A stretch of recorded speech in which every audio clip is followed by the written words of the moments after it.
नमस्कार दोस्तों, मैं डॉक्टर राणा आपका अपना हेल्थ कंसल्टेंट आज लेकर आया हूँ एक ऐसी बीमारी के बारे में जानकारी जिसके लक्षण तो देखने में सामान्य जैसे लगते हैं, लेकिन जब इसका डायग्नोसिस होता है तब पता चलता है कि यह बीमारी कितनी गंभीर रूप ले चुकी है। जी हाँ, आज हम बात करेंगे ऐसे ही एक डिसीज के बारे में जिसका नाम है प्रोस्टेट कैंसर। तो आइए शुरू करते हैं।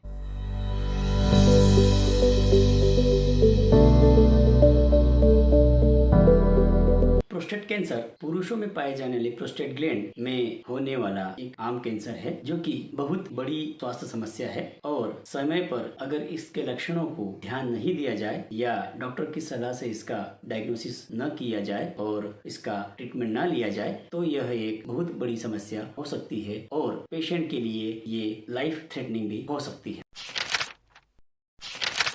प्रोस्टेट कैंसर के लक्षण फर्स्ट स्टेज में स्पष्ट रूप से दिखाई नहीं देते हैं, परंतु इसके लक्षण वैसे ही महसूस होते हैं या दिखते हैं जैसे कि बेनाइन प्रोस्टेटिक हाइपरप्लेजिया के सिम्टम्स होते हैं। मैंने पीपीएच के लिए पहले ही अपना एक वीडियो बना दिया है, आप चाहे तो उसे डिस्क्रिप्शन लिंक में जाकर देख सकते हैं या आई बटन को क्लिक करके भी आप बीपीएच संबंधी वीडियो देख सकते हैं। तो बीपीएच के लक्षणों में जैसे महसूस होता है कि बार बार पेशाब जाना, पेशाब करते वक्त जोर लगाना, रात को बार बार पेशाब करने के लिए उठना, पेशाब का जो फ्लो है वो वीक होना, इसके साथ ही पेशाब में ब्लड आना, इन लक्षणों के साथ में आपको इजैकुलेशन में प्रॉब्लम होना या सीमेन इजैकुलेशन में तकलीफ होना, सीमेन में स्पर्म काउंट की कमी होना, ये सब लक्षण आपको दिखाई देते हैं। इसके साथ ही कमर या थाइज में पेन होना या जेनिटल एरिया में पेन होना, इस टाइप के भी लक्षण आपको दिखाई दे सकते हैं। अब हम बात करेंगे प्रोस्टेट कैंसर के निदान के बारे में, परंतु उसके पहले अगर आप लोगों को मेरे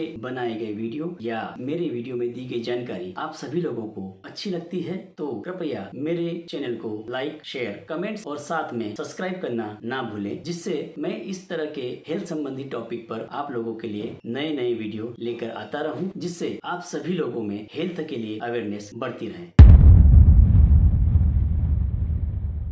अब हम बात करेंगे प्रोस्टेट कैंसर के डायग्नोसिस यानी निदान के बारे में। प्रोस्टेट कैंसर के निदान के लिए अगर आपको सिम्टम्स बताएं, उस तरह के कोई सिम्टम्स नजर आ रहे हैं तो आज ही अपने यूरोलॉजिस्ट से मिलिए। उसके साथ ही आपका यूरोलॉजिस्ट आपका फिजिकल एग्जामिनेशन करके और साथ में कुछ ब्लड इन्वेस्टिगेशन जिसमें CBC, serum creatinine, serum PSA level, जिसका की एक महत्वपूर्ण योगदान है आपके प्रोस्टेट संबंधी किसी भी प्रकार की डिसीज के बारे में जानकारी के लिए करने की सलाह देगा। इसके अलावा आपका डॉक्टर सोनोग्राफी की रिपोर्ट करवाने के लिए या सोनोग्राफी करने की एडवाइस भी आपको दे सकता है। फिजिकल एग्जामिनेशन करने पर अगर आपके डॉक्टर्स को कुछ डाउट होता है कि आपके प्रोस्टेट में कहीं गठान जैसा महसूस हो रहा है तो वह आपको ब्लड सोनोग्राफी की रिपोर्ट के अलावा यूएसजी गाइडेड बायोप्सी की सलाह भी दे सकता है। इसके साथ साथ आपकी कैंसर की स्टेज कितनी एडवांस है इसको भी जानने के लिए वह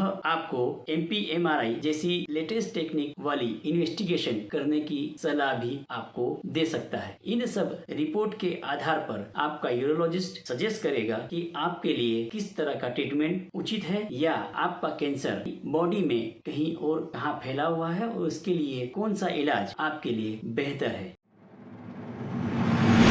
प्रोस्टेट कैंसर के ट्रीटमेंट में जो एडवांस चीजें हैं उसमें एक तो आपका डॉक्टर आपकी रिपोर्ट्स के आधार पर निर्णय लेगा कि आपकी प्रोस्टेट अगर एग्रेसिव मोड में नहीं है, बहुत ही छोटी छोटी कुछ गठाने या ऐसा कुछ कैंसर उत्पन्न होने जैसी स्थिति आपकी MRI या दूसरी रिपोर्ट्स में दिख रही है तो हो सकता है कि आपका डॉक्टर इसके लिए कोई सर्जरी की सलाह ना दे, इसके लिए वो एक्टिव सर्विलेंस की हेल्प ले सकता है या उसके लिए आपको जानकारी दे सकता है या बोल सकता है कि अभी हमें सर्जरी के लिए या एक्टिव ट्रीटमेंट के लिए कहीं आगे नहीं बढ़ना है, पहले हम देखते हैं कि आपका जो प्रोस्टेट कैंसर है वो कैसे ग्रोथ कर रहा है, तो एक एक्टिव सर्विलेंस की सलाह दे सकता है। अगर प्रोस्टेट कैंसर में या प्रोस्टेट में कोई बड़ी गांठ महसूस हो रही है या रिपोर्ट्स में बताई गई है तो उस कंडीशन में आपका डॉक्टर आपको 3-4 प्रकार की अलग अलग ट्रीटमेंट प्रोसीजर्स के बारे में जानकारी दे सकता है, जैसे कि रेडिकल प्रोस्टेक्टोमी। रेडिकल प्रोस्टेक्टोमी में प्रोस्टेट ग्रंथि पूरी तरह निकाली जाती है, जिसके